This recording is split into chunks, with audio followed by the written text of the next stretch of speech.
중국 국경 지방의 한 노인이 말을 기르며 살았습니다.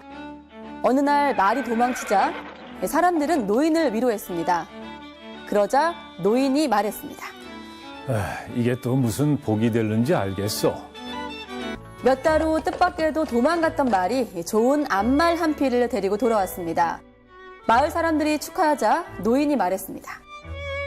글쎄요, 이게 또 무슨 화가 될는지 누가 알겠어. 며칠 후 노인의 아들이 그 말을 타다가 다리가 부러졌습니다.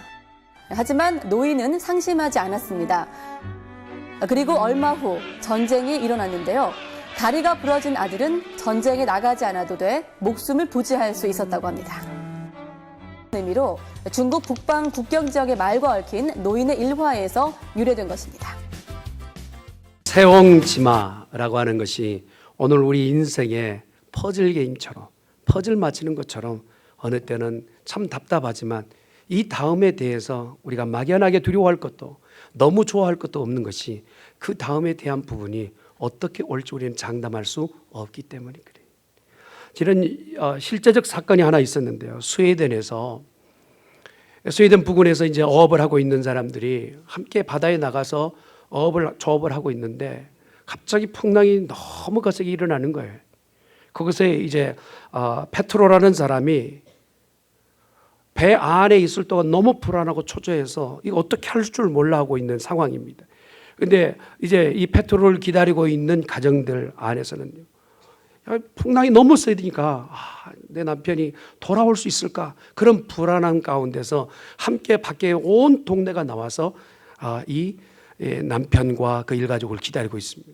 그런데 소식은 오지는 않고 풍랑은 더 세져 가기만 하고 암담해요. 이쯤 되면 소망보다는 절망이 더 가까이 되어질 그 즈음에 아뿔싸 여기다가요, 이제 한꺼번에 객가에 나와 있을 때 어떻게 아이를 놓고 집에 나와서 아이가 어떻게 초를 넘어뜨려 가지고 집이 홀라당 다 탄 거예요. 밖에 가서 불을 끄려고 예를 쓰는데 너무 늦었습니다. 불이 다 그 집을 태우고 거기다 더 낙심돼서 남편은 바다에서 오지 않고 집은 다 타버린 이런 상황 가운데서 어찌할 줄 몰라하고 있을 때요, 가까이에 그렇게 헤매이던 배가 이제 어느 쯤에 당도하게 돼요. 그 되어진 얘기를 딱 들어보니까 어디로 가야 될지 방향을 잡지 못할 그 즈음에 저 멀찍이에서 불이 타오르는 거예요. 불이 타올라. 그러니까 그 불빛을 보면서 야, 저기면 되겠다 생각하고 방향을 잡아서 나오게 된 거예요. 집에 불이 났을 때는 내 인생 어떻게 해야 되느냐 절망한 것 같지만, 그러나 그 불로 인해서 길 잃어버려 바다에서 살지 못하고 죽게 될 인생들에게 소망이 될 것에 대해서는 누구도 예측할 수 없는 인생의 세옹지마인 거예요. 이런 내용은 성경에 너무나 많이 있습니다. 요셉을 우리가 대표로 보면 요셉은요, 아버지의 사랑을 받아서 10명의 형제보다 자기가 입고 있는 이 옷이요, 자기가 누구인지를 보여주는 아주 총천연색의 옷을 입게 됩니다. 그 옷을 입고 어느 곳에 가든지 간에 내가 야곱의 11번째 아들입니다, 그렇게 내 보이는 것이죠. 지휘하는 사람, 감독하는 자의 위치에 있었던 이 요셉. 그런데요, 이렇게 좋을 것만 아닌 것은 그 옷 때문에, 그렇게 차려입는 옷 때문에 형제들에게 미움을 먹지. 그러고 나서 밖에 버려지다시피 그렇게 화려했던 옷은 벌겨지게 되고요, 그리고 나서 우물 가운데 빠뜨려졌다가 이제 형제들에 의해서 몸이 팔리는 신세가 되었습니다. 터벅터벅 인생의 가장 고단한 시간을 지나가는 요셉, 내 인생에 왜 이런 일들이 있을까? 예전에는 그렇게 화려한 옷을 입었던 요셉이 지금은 다 벗겨진 채로 그렇게 인생 가고 있어요. 그런데 누가 알았겠어요? 그가 지금 끌려가고 있는 이 길이 애굽의 총리가 되는 과정이었던 것을 알 수 있었겠어요. 그 과정 가운데서 하나님께서 요셉을 키워 이제는 누구라도 호령할 수 있는 왕 바로 아래 가장 높은 지위에 있게 하고, 그리고 그 형제들이 자기를 팔았을 때 가장 고통스러운 그 시간들을 지나게 했다는 거죠. 형제들을 만나 회고하며 그리고 마지막 막내까지 만나게 되었을 때에 그 기쁨은 이루 말할 수 없었을 거예요. 인생은요, 높은 곳이 있다면 낮은 곳도 있게 되는 거예요. 여러분 힘겨운 시간 지금 지나가고 있다면 분명히 쨍하고 해 뜰 날 돌아오게 될 줄 믿습니다. 할렐루야.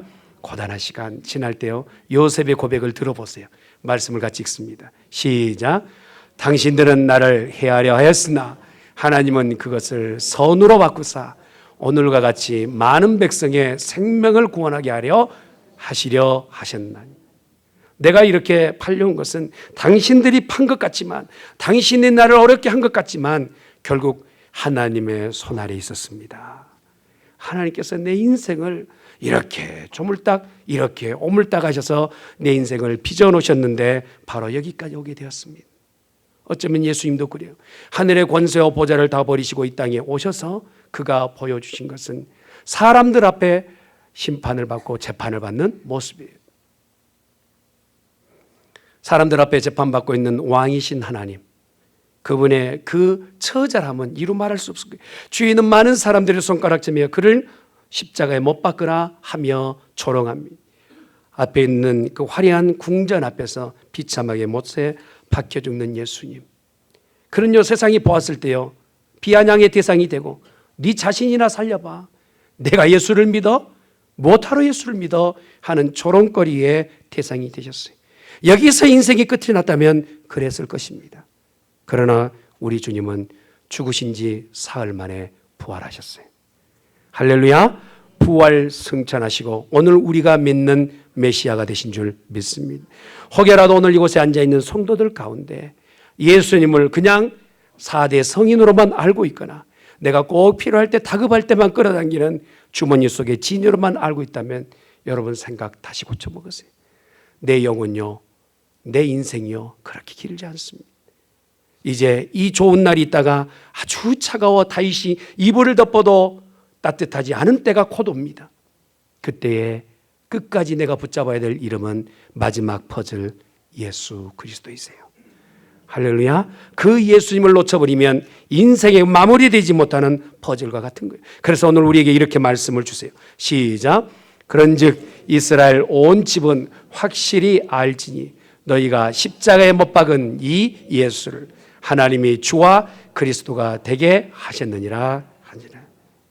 사람들은 십자가에 못 박고 사람들은 외면하였지만 우리 하나님은 예수님을 높이시사 그가 주가 되고 그가 메시아가 되는 복을 주셨다는 것입니다. 여러분 그림 중에 반 고흐라는 사람 아시죠? 이 반 고흐가 아주 독실한 그리스도인이라는 사실을 아는 사람은 그렇게 많지 않을 거예요. 하나님을 끊임없이 갈망했던 빈센트 반 고흐, 그가요 탄광 가운데서 전도사 역할을 하기 위해서 복음을 전하러 갔을 때 옷을 입었던 사람이 자기 입에 가난함으로 그 걸쳐 입었던 옷이 아픈 멀쩡해요. 그런데 뒷모습에 이렇게 적혀 있는 거예요. 취급주의. 한글로 써진 건 아닙니다. 한글로 써진 것은 아니에요. 다룰 때 조심하십시오라고 하는 상표의 어떤 물건을 포장했던 포장지로 옷을 만들었더니 등 뒤에가 이렇게 붙잡혀 있는 거예요. 그래서요 취급주의라고 하는 단어를 보고는 반 고흐가 깜짝 놀란, 아 인생이란 별것 없구나. 무엇과 같으냐? 질그릇과 같은 거예요. 질그릇과. 조금만 잘못 다뤄도 깨지기 십상이고 조금만 잘못 만져도 부서지기 일수인 질그릇과 같은 것이 오늘 우리들이라는 거예요. 그래서 오늘 우리는 우리 스스로 살아갈 여력과 힘이 전혀 없는 거예요. 여러분 한번 마음으로 손을 들어보세요. 나는 내 인생 나 혼자 여기까지 살았습니다. 감사합니다. 나는 여기까지 서 있을 동안 내 인생 나 혼자 살아온 게 아니에요. 누군가가 나를 도왔고 누군가 나를 부추겼기에 여기까지 있게 된 거예요. 특별히 영적으로도 그렇습니다. 한번 말씀을 보십시다. 시작. 보혜사 곧 아버지께서 내 이름으로 보내실 성령 그가 너희에게 모든 것을 가르치고 내가 너희에게 말한 모든 것을 생각내게. 자전거 처음 배울 때요, 저도 자전거 배울 때 뒤에서 누군가 잡아줬거든요. 잡아줄 때 막 이제 자신이 있어요. 그러고 나서 뒤에 잡고 있는 그 부축하는 사람한테 뒤로 보면서 이렇게 더 안 잡아도 돼 하면서 뒤를 돌아보다가 골대에 부딪혀가지고 그래 앞에 바퀴가 휜 적이 있어요. 그런데 누군가가 뒤에서 주지 않는 이상 자전거를 혼자 배우는 것은 쉽지 않습니다. 오늘 우리 인생을 그렇게 말씀하세요. 내가 너를 돕겠다 하세요. 할렐루야. 보혜사 성령이 너를 돕겠다 하세요. 내가 자신 있게 걸어가고 있는 것 같지만 결국 우리 모두는 질그릇과 같은 것이죠. 그래서 성경은 이렇게 말씀하세요. 시작. 이와 같이 성령도 우리의 연약함을 도우시다니 우리는 마땅히 기도할 바를 알지 못하나 오직 성령이 말할 수 없는 탄식으로 우리를 위하여 친히 간구하시느니라. 아멘. 또한 마음에 계속해서 시작. 마음을 살피는 이가 성령의 생각을 아시나니 이는 성령이 하나님의 뜻대로 성도를 위하여 간구하심이니라. 하나님 우리를 지키신다고 말씀하세요. 옆에 있는 분한테 인사하시길 바랍니다. 하나님이 집사님을 지키실 겁니다. 할렐루야. 어떤 분은 부담스러우신가 봐요. 그러면요 이렇게 인사하십시오. 모르셨어요? 하나님 우리를 지키셔요. 보호하세요. 그런데 왜 그러시냔 말이에요. 하나님 우리를 사랑하시기 때문에 그래요. 하나님의 사랑을 받는 사람, 하나님을 사랑하는 사람은 보호하심을 받게 되는 것이죠. 말씀을 같이 봅니다. 시작. 나를 사랑하는 자들이 나의 사랑을 입으며 나를 간절히 찾는 자가 나를 만날 것이니라. 하나님을 정말 찾고 찾는 자는 하나님이 만나 주세요. 하나님이 그를 보호해 주세요. 이제껏 하나님을 경험하지 못한 것은요, 내가 하나님 앞에 전심으로 마음을 쏟아 찾지 않았기 때문에 만나지 못한 것 뿐이에요. 여러분, 오늘 이 시간 말씀을 듣는 모두에게 말씀으로 초대합니다. 여러분을 하나님이 기다리고 계세요. 그리고 마음의 문을 여세요. 주님을 받아들이는 귀한 시간 되기를 예수님의 이름으로 축원합니다. 또 우리를 보호하시고 지키시는 이유가 무엇입니까? 시작. 그 뜻대로 부르심을 받은 사람입니다. 자, 말씀을 봅니다. 시작. 나를 보내신 아버지께서 이끌지 아니하시면 아무도 내게 올 수 없으니 오는 그를 내가 마지막 날에 다시 살리리라. 제가요 여러분 모두에게 이런 말씀을 드리면 여러분 어떻게 생각하실지 모르겠어요. 여기 오늘 우연이든 억지로 오시든지 간에 그것은 우연이 아닙니다. 우연이 아닙니다. 예배당까지 오는 이 과정은요, 내가 누구에게 끌려서 온다든지 아내의 그 협박에 못 이겨서 왔다든지 아니면 누구 집사님이 이번 주만 한번 와봐 해서 오셨다 하더라도 결국은 하나님께서 여러분을 부르신 줄 믿습니다. 오늘 성경은 그것을 말씀하세요. 그리고 왔다면 그를 마지막 때도 다시 내가 너를 살리리라 말씀하세요. 피스의 마지막 부분에 이 피스 하나만 되면 인생이 마무리 지고 이 피스 하나면 그림이 완성되는데도 그거 하나 내가 완성치 못하고 있는 내 모습 가운데 예수님께서 우리를 초대하세요. 네 인생의 마지막 그 피스 말이야, 내가 그것을 책임져 주리라 말씀하시. 오늘 이곳에 모인 거룩한 백성 모두가 이러한 은혜를 경험할 수 있기를 예수님이 축원합니다. 아멘. 하나님께서 우리를 도우신 이유가 있어요. 왜 우리를 도우실까요? 성경은 이렇게 말씀하세요. 시작. 하나님이 미리 하신 자들을 또한 그 아들의 형상을 본받게 하기 위하여 미리 정하셨으니 이는 그로 많은 형제 중에서 맏아들이 되게 하려 하심이니라. 아멘. 우리를 여기에 불러주시고 우리를 구원하시고 사랑하신 이유는 뭐냐면 예수님 닮으라고, 예수님처럼 살라고. 여러분 가장 좋은 인사가 뭘까요? 기독인에게. 아유, 집사님 정말 잘생기셨어요. 그 인사보다 더 좋은 게 뭘까요? 집사님은 꼭 예수님 닮으셨어요. 할렐루야. 저는요 사실 인물은 예수님만 못합니다만 누가 목사님 꼭 예수님 닮으신 것 같아요 라고 누군가가 말해준다면 정말 하루 종일 춤을 출 것 같아요. 여러분, 제가 아침부터 춤추고 다니면 누구에게 그 말을 들었다고 생각하시면 됩니다. 사랑하는 성도 여러분, 왜 우리를 이곳에 불러주셨냐면 예수님처럼 살라고. 교회가 왜 욕먹느냐면 예수님처럼 살지 못한 사람들이 모여있기 때문에. 우리 중앙교회는 예수님 닮은 사람들만 모여있기를 주님의 이름으로 축원합니다. 또 말씀을 보십시다. 시작. 또 미리 정하신 그들을 또한 부르시고 부르신 그들을 또한 의롭다 하시고 의롭다 하신 그들을 또한 영화롭게 하셨느니. 여러분, 신앙은요, 방향성이 있어요. 방향이 있는 사람은 그 앞으로 나아가야 돼요. 비행기는 가다 고단하다고 잠깐 서 있을 수 있는 공중에 주차장이 없습니다. 비행기는 한 번 뜨면 목적지까지 가야 그의 사명의 끝이 나는 거예요. 기독교인도 마찬가지예요. 가다가 마는 것은 아니감만 못한 거예요. 오늘 우리에게 왜 예수를 믿겠느냐면 마지막까지 그 영화로운 자리에 이르기까지 우리를 이끌어 가시기에 선택하여 주신 줄 믿습니다. 이만하면 되겠지가 아니에요. 목사님, 나보다 더 하라고 말하지 마세요. 나는 할 만큼 했습니다. 그런 말 하지 마세요. 여러분, 일을 할 때는 죽도록 하는 거예요. 할렐루야. 죽도록 충성하다 보면 하나님께서 그의 인생에 필요한 모든 것을 채워주실 줄 믿습니다. 그런 사람이 바울이에요. 바울이 배 띄워 바다를 지나갈 때요, 그의 기분은요, 이루 말할 수 없었을 거예요. 이스라엘 근동과 그리고 이방인들의 그 첫 번째 안디옥 교회에 개척하여서 부흥하는 그 장면을 봤을 때 여기서 만족하지? 모든 사람들은 교회가 이 정도 부흥하면 이 정도 만족하지? 저는 지금 얼마나 마음이 흥분되어 있는지 몰라요. 여러분, 우리 중앙교회 지금 좌석이 부족해서 저 방송실 뒤쪽에는 앉아 계시잖아요. 그런데 교회만 부흥하고 만족한다면 그것은요, 교회의 제 역할을 감당하지 못하고 있는 거예요. 바울은 어떻습니까?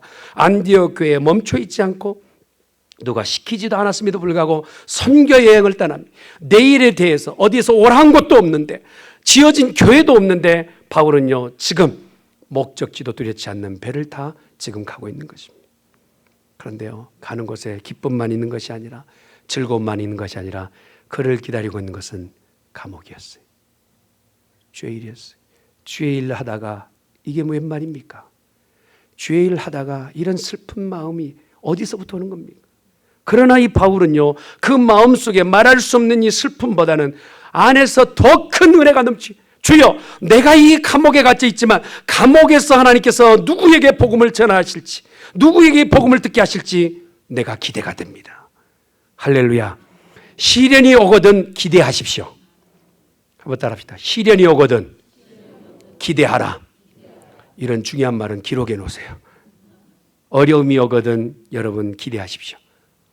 유명한 신학자 그런 얘기를 했어요. 시련은 기도함으로 초대하는 초대장이라고 얘기해요. 초대장이다. 하나님 우리에게 시련을 주실 때는 축복으로 초대하는 초대장이. 바울이야 그곳에서 밤새 찬양합니다. 밤새 기도합니다. 그 가운데서요, 감옥이 흔들리고 다 무너져 내려. 이 장면을 봤을 때요, 지금 바울 앞에 서 있는 칼진 자가 오히려 칼을 더 이상 휘두를 수 없고 손을 놓습니다. 당신은 도대체 누구요? 당신은 도대체 누구요? 감옥에 갇혀 있어도 떨지 않고, 감옥에 잡혀 있어도 울지 않고, 감옥에 있는 당신을 어떻게 한다 할지라도 당황해하지 않는 당신은 누구요? 당신이 믿는 사람은 누구요? 나는 예수 그리스도를 믿는 사람이에요. 할렐루야. 예수 그리스도를 믿는 사람. 예수님이 나를 나되게 했어요. 간수장은 바울 앞에 무릎 꿇습니다. 상황이 바뀌었어요. 항상 바울이 간수장 앞에 무릎 꿇어야 될 신분이었지만, 그러나 바울 앞에 무릎 꿇고 나를 위하여 기도해달라 요청하는 마지막 피스 끼워지는 장면이. 사랑하는 성도 여러분, 인생은요, 여러분 세옹지마에 이런 일도 있고 저런 일도 있고, 좋은 일이 있다고 해서 막 기뻐할 것도 아니고 마음속으로 기쁘죠. 여러분 남자 성도님들, 아내가 바로 곁에 있으면 대답을 아주 확실하게 하시길 바랍니다. 결혼하실 때 행복했나요? 대답이 1초 이상 늦어지면 그날 밤은 힘들어요. 밥에 밥상에 이상한 게 올라와. 아내들이요, 결혼할 때 남편들 얼굴이 너무 빛나고 멋지게 보이셨나요? 예스. 그런데 그 기쁨이 몇 년 가든가요? 몇 년 가든. 아주 한숨 쉬라고 그런 게 아니에요. 죄송합니다. 설교를 그렇게 받으시면 안 돼요. 기쁨도 잠시고 슬픔도 잠시, 인생 잠시입니다. 그러다가 우린 갈 거예요. 그러나 중요한 것은 그 다음을 준비하고 있느냐에. 지혜로운 자는요, 이 다음이 어떻게 이루어질지를 보는 자가 지혜로운 거예요. 육신의 삶이 끝이 나면 영혼의 삶으로 이어진다는 것을 기억지 못하는 자는 미련한 자예요. 그러나 이 자리에 초대된 모든 성도들은 복 있는 성도인 줄 믿습니다. 죽어도 영원히 사는 복이 여러분 가운데 있기 때문입니다. 그래서 오늘 우리가 이렇게 고백할 수 있는 거예요. 같이 고백하십시다. 시작. 우리가 알거니와 하나님을 사랑하는 자, 곧 그의 뜻대로 부르심을 입은 자에게는 모든 것이 합력하여 선을 이루느니라. 아멘. 아멘.